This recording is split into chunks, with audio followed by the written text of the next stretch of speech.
नमस्कार, मैं आपके साथ अंजना और आप देख रहे हैं कर्म कसौटी न्यूज। आइए बढ़ते हैं आज की बड़ी खबर की ओर।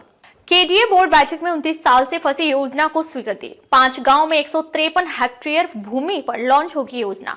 दशकों से लटकी न्यू कानपुर सिटी शहरवासी अब अप्रैल फूल नहीं बनेंगे। वीसी बोले अब अप्रैल में होगी लागू। केडीए चकेरी के उचटी में टाउनशिप बनने जा रहा है। इसमें सभी तरीके के आवास भूखंड के साथ सभी सुविधाएं होंगी। बैठक के बाद केडीए वीसी मदन सिंह गरबायल ने बताया कि 550 बीघा जमीन में टाउनशिप को पीपीपी मॉडल पर तैयार करने की योजना है। योजना को मूर्त रूप देने के लिए कंसल्टेंट की तैनाती की जाएगी। उचटी गांव में केडीए पहली बार जमीन को लैंड पूलिंग के माध्यम से खरीदेगा। इसके लिए 41% किसानों ने सहमति दे दी है। लैंड पूलिंग में जमीन देने के बावजूद संबंधित स्वामी के पास कम से कम 25% विकसित भूमि उनके मूल स्वामित्व में ही रहेगी।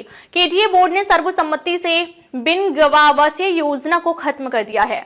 63 हेक्टेयर की जमीन पर 150 करोड़ की लागत से बिनगांव टाउनशिप को विकसित होना था। ग्रीन बेल्ट को खत्म करके योजना को तैयार किया गया था। फिलहाल पांडु नदी के किनारे और ग्रीन बेल्ट के चक्कर में आवासीय योजना को खत्म करना पड़ा। शहर के अंदर अब 7.5 मीटर चौड़ी सड़क पर भी पेट्रोल पंप खोले जा सकेंगे।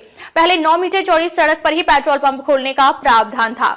अब नियमों को शासन ने संशोधित कर दिया है। उसकी भी बोर्ड ने मंजूरी दे दी है। इसके अलावा कहीं भी डाली गई भूमिगत केबल तार अगर खराब हो जाते हैं तो मोबाइल व बिजली कंपनियां अस्थायी टावर व खंबा लगा सकेंगे।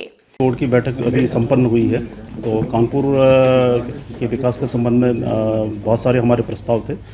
खास तौर पे जो औद्योगिक विकास को लेकर जो भू उपयोग परिवर्तन के संबंध में प्रस्ताव हम विकास प्राधिकरण द्वारा बोर्ड के समक्ष में रखा गया। काफ़ी प्रस्ताव को हमें उसमें मंजूरी मिल गई है, जिसको अभी शासन को प्रेषित किया जाना है। इसी तरह से जो है हाउसिंग स्कीम्स में हमारी जो न्यू कानपुर सिटी है उसका लेआउट प्रारंभिक रूप से और सैद्धांतिक रूप से बोर्ड के द्वारा सहमति प्रदान कर दी गई। और उचटी में जो लैंड पूलिंग के माध्यम से हम लोग एक प्रस्ताव हमने प्रस्तुत किया था, उसे भी जो है सैद्धांतिक सहमति हमें मिल गई है। और कुछ औद्योगिक भूखंडों के उपयोग के संबंध में कृषि से औद्योगिक भूखंड में परिवर्तन किया जाना था, उसकी सहमति हम लोगों को मिल गई है, जिसे हम शासन प्रेषित कर रहे हैं। न्यू कानपुर सिटी का इंतजार कानपुर के लोग काफ़ी लंबे समय से कर रहे हैं। 23-24 साल हो गए, लंबा समय हो गया, अभी तो हो नहीं। बोर्ड के सामने जब हमने कानपुर विकास प्राधिकरण की तरफ से जो न्यू कानपुर सिटी का प्रस्ताव रखा, तो उसमें बोर्ड की तरफ से भी एक विशेष तौर पे जोर दिया गया कि जो है एक टाइमलाइन इसका तैयार करके इसको जो है जल्दी से जल्दी पूरा कराएं।